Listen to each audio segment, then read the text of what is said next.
안녕하세요. 김대표 주식TV 오신 여러분들 너무나도 환영합니다. 영상 본론으로 들어가기 전에 010-8462-8937 제 번호 남겨놨습니다. 숫자 럭키7 보내주시면 제가 10월달에 급등할 종목들 저 김대표의 급등주 포트 전략 구성해서 여러분들한테 무료로 보내드리고 있습니다.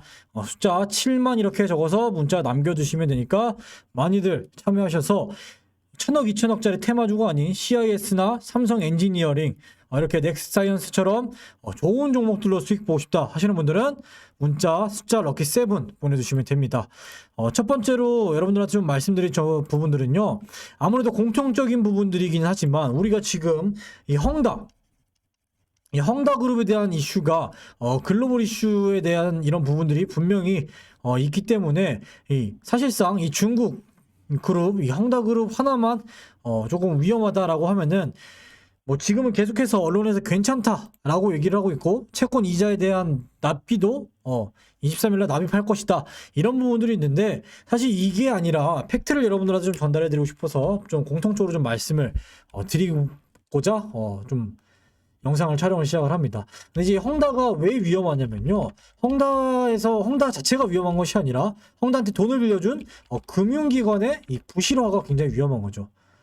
우리가 뭐 리먼 브라더스 사태를 뭐 보기는 하지만, 리먼 브라더스 사태는 마찬가지로 이 먹이질원 이 부분에 대해서 부실화가 공론화가 되고 실제로 눈에 보이기 때문에 이 생태계 자체가 한 번에 붕괴가 되는 그런 부분들이었죠. 그렇기 때문에 헝다 자체가 위험을 하면은 중국 내수 경기에는 타격을 주겠지만 세계 시장에는 큰 데미지가 분명히 안 올 겁니다. 근데 이 금융기관의 부실화가 공론화가 된다라고 하면은 헝다 그룹으로 인해서 그때는 정말 큰 리스크가 좀 될 수가 있다 라고 좀 말씀을 드리고 싶어요. 뭐 그로 인해서 예전에 뭐 IMF 때를 우리가 생각을 한번 해볼까. 우리가 제일 잘 아는 그 당시니까 이 IMF 때 사실상 가장 큰 영향력을 끼칠 만한 뭐 기업체가 부도가 난 건 아니지만, 우리나라에 그 당시에 뭐 대우그룹도 있었지만, 대우 말고도 시초에는 어떤 그룹들이 있었어요? 뭐 산미라든지 미도파, 한보그룹도 있었죠. 이런 지금 젊은 사람들이 사실상 모르고 있을 법한 이런 기업들이, 이런 그룹들이 부도가 나면서 이 국내 모든 기업들에 대한 글로벌 재평가가 이뤄지고, 그 뚜껑을 이 IMF로 인해서 열어보게 되니까 어때요?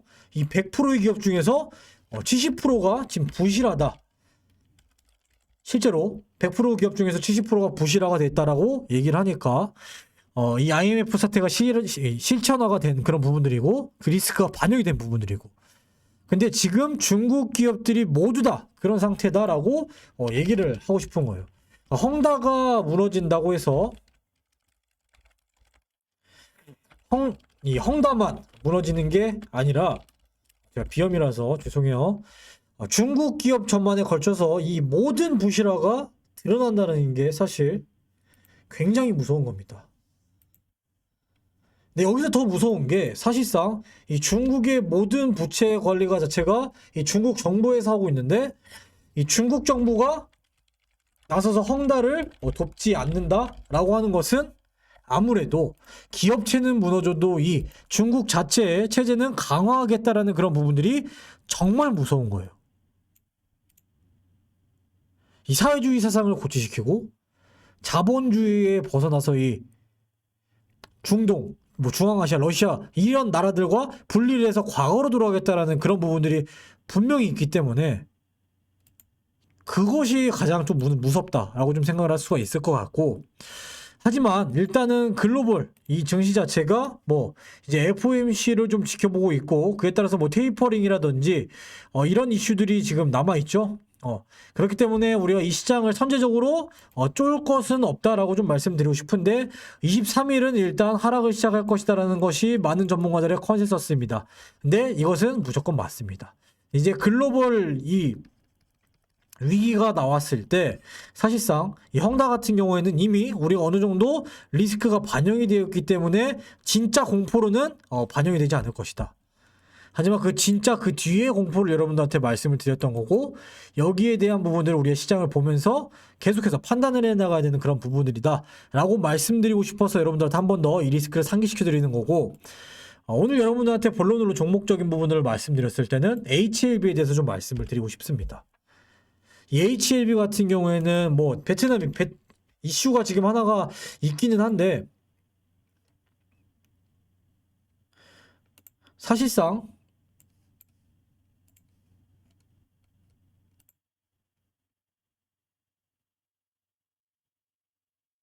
자, 여기요.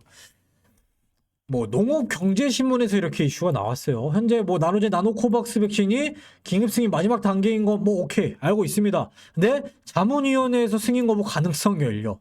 근데 이거를 농업경제신문에서 다뤘네요. 정말 재밌죠? 이게 이슈가 되고 있기는 한 것 같아요. 뭐 안에 내용을 보면은 좀 그냥 웃음만 나오는 그런 내용들이고, 뭐 크게 신경 쓸 내용들은 없다라고 좀 생각을 할 수가 있고, 연블리님 이렇게 나와 계시네. 근데 이렇다라는 것은 우리 시장에 분명히 이슈가 되고 있다라고 하는 것이고, 나노젠 백신 같은 경우에는 뭐 WHO 우리가 11월 달까지도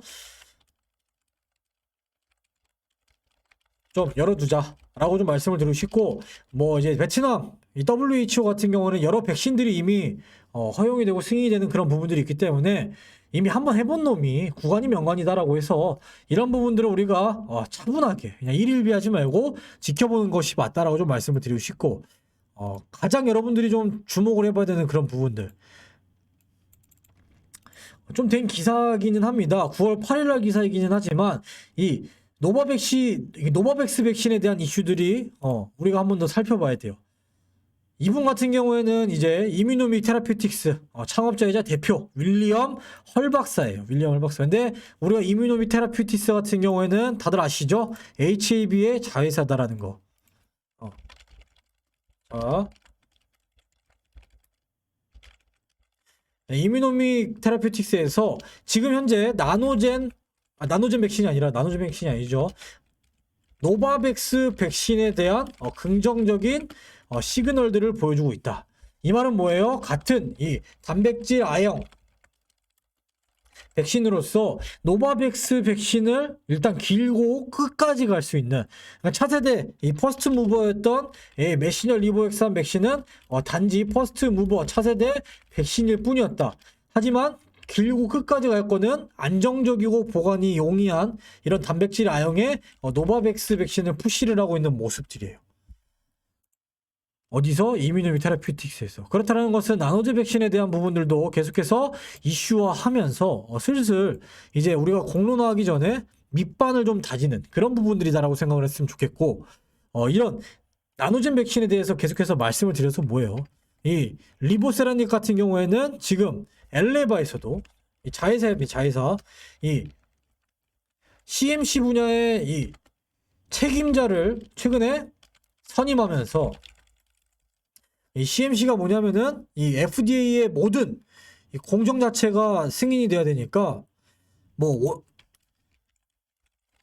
원료 의약품이라든지 완제 의약품, 그러니까 모든 재료가 되는 부분들 만드는 공정 이런 것들 하나하나가 다 FDA에 승인이 돼야 돼요. 최근에 스푸트니크 V가 WHO에 승인 거절이 났던 이유가 바로 이 이유거든요. 공정 자체가 승인이 안 났기 때문에. 근데 리보세라닙의 이 생산을 맡고 있는 엘레바에서 CMC 책임자를 선임을 하면서 모든 이 공정 자체에 대한 부분들을 기간을 두고 어느 정도 승인이 돼야 되니까 준비를 하고 있다라고 지금 생각을 하면 될 것 같아요. 그렇기 때문에 글로벌 이슈가 아무리 악재들이 쏟아져도 이런 개별적인 바이오 종목들, 세상이 멸망합니까 여러분들? 세상이 멸망하지 않죠? 그 안에서 임상에 대한 부분들, 글로벌 이슈에 의해서 주가에 노이즈가 낄 수는 있겠지만 이런 모멘텀들은 더 이상 훼손이 되지 않는단 말이에요. 그렇기 때문에 헝다그룹 글로벌 이슈가 어느 정도 이 글로벌 시장에 반영이 된다라고 하면은 그때는 기회를 보고 들어갈 수 있는 그런 구간이다라고 좀 말씀을 드리면서, 하지만 지금 신규 매수는 절대 아니다라고 좀 말씀을 드리고 싶고, 이런 부분들을 좀 말씀드리고 싶은데 하도 이런 HAB에 대한 이런 이슈들을 많이들 얘기를 하시니까 저도 구태여서 한 번 더 말씀을 드렸고, 다른 분들이 말씀을 안 드리는 부분들을 조금 최대한 찾아서 말씀드리다 보니까 좀 두서없이 연결된 그런 부분들도 분명히 있는 것 같습니다.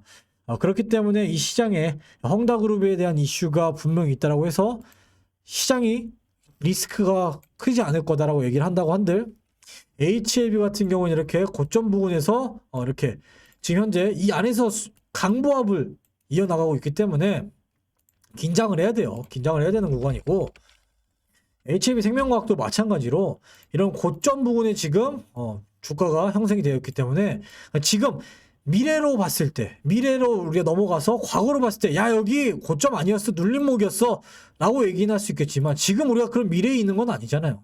미래에 아무도 모르는 것이고, 심지어 워렌 버핏도 현금화는 계속해서 하고 진행을 하면서 투자를 합니다. 그럼 우리 개인 투자자가 뭐라고 현금 보유도 없이 몰빵을 하는 것은 절대 아니다라고 말씀드리는 거고, 넥스트 사이언스는 이렇게 팽창을 해서 이렇게 고점 부근에 지금 주차를 해놓은 이런 부분들인데, 아무래도 글로벌 이슈 때문에 뭐 개파락을 해서 이렇게 시작을 할 수도 있고, 이런 부분들을 좀 생각을 해서 패닉은 하지 말고 차익 실현은 분명히 좀 필요하다라고 좀 말씀을 드리고 싶고, 기회가 분명히 또 올 것이다라고 생각을 하기 때문에 여러분들이 긴장하는 그 주가 안에서 여러분들의 흐름을 지켜보시라라고 말씀드리고 싶습니다. 그 외에 CIS나 이렇게 삼성 엔지니어링 1000억 2000억대 이런 단순 테마주가 아닌, 우리가 뭐 이런 실적 기반이 되는 종목들은 이런 헝다그룹에 대한 리스크가 글로벌 리스크가 발생을 했을 때, 우리 카카오라든지 글로벌 리스크가 생겼을 때, 이 전염병이 창궐했을 때 카카오라든지 네이버, 이런 종목들은 사실 모멘텀이 있기 때문에 크게 흔들리지 않고 계속해서 올라왔죠. 이런 종목들, 저 김 대표의 10월 주도주 포트 전략 받아보고 싶으신 분들은요, 010-8462-8937로 럭키 7 숫자 이렇게 7만 이렇게 적어서 문자 남겨주시면 김 대표의 10월 급등주, 주도주 포트 전략 모두 보내드리고 있습니다. 이 추석 끝나고 이제 목요일 금요일에서만 여러분들에게 보내드리는 거니까 많이들 참여해서 이런 헝다그룹에 대한 리스크가 생겼을 때 모멘텀이 되는 실적 종목들 가져가셨어요. 여러분들 모두 다 성공 투자하시길 바라겠습니다. 지금까지 김대표 주식TV 김대표였습니다. 감사합니다.